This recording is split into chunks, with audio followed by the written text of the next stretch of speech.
शांति। आज 26 सितंबर 2023 है। श्रेष्ठता, स्थिति में श्रेष्ठता तब आएगी जब हमारे स्वभाव में निर्माणता हो। तो स्वभाव में निर्माणता कैसे आ सकती है सर्व जिम्मेवारियों को निभाते हुए, आइए आज के स्लोगन से जानते हैं। निर्माण चित्त के तख्त पर बैठ जिम्मेवारी का ताज धारण करना ही श्रेष्ठता है। जितनी बड़ी पोस्ट एंड पोजीशन हमको प्राप्त होता है, उतनी ही स्वभाव और संस्कार में निर्माणचित हो, निर्माणता हो, तभी हमारे हर कार्य में सहजता से सफलता की प्राप्ति होती है। बड़ी पोस्ट एंड पोजीशन मिलने का अर्थ ही है बड़ी जिम्मेवारी को हमें सौंपना, बड़ी जिम्मेवारी के अधिकारी बनना।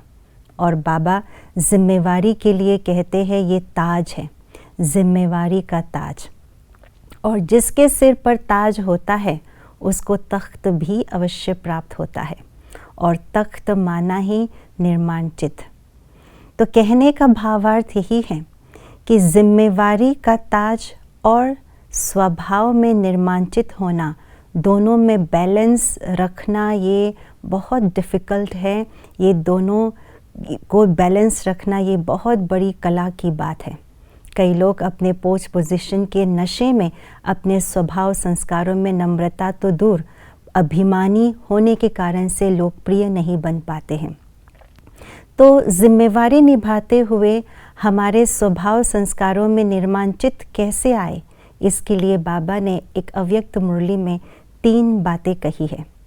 बाबा ने कहा जो जिम्मेवारी का ताज पहनते हैं, जो बड़े पोस्ट में होते हैं, उनके पास कलम होता है। उनके पास कलम के साथ साथ फाइल भी होते हैं, और उसके साथ साथ भागदौड़ भी करना पड़ता है, क्योंकि जो कलम द्वारा लिखा उसको फाइल में जमा किया, सही किया, और उसको कार्यवंत करने के लिए, कार्य में उतारने के लिए भागदौड़ भी करना पड़ता है।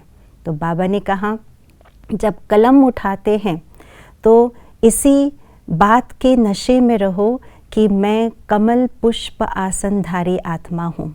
कलम उठा करके जो भी हम लिखते हैं तो न्यारे और प्यारे होकर के लिखो, तो हर बात सही होगी, हर बात यथार्थ होगी। और जब फाइल उठाते हैं तो फाइल के जगह पर पोता मेल याद करो कि मेरा पोता मेल क्या है, संकल्पों का, वाणी का, कर्मों का पोता मेल क्या है, क्या बाबा सही करेगा, उस पोता मेल में साइन करेंगे बाबा।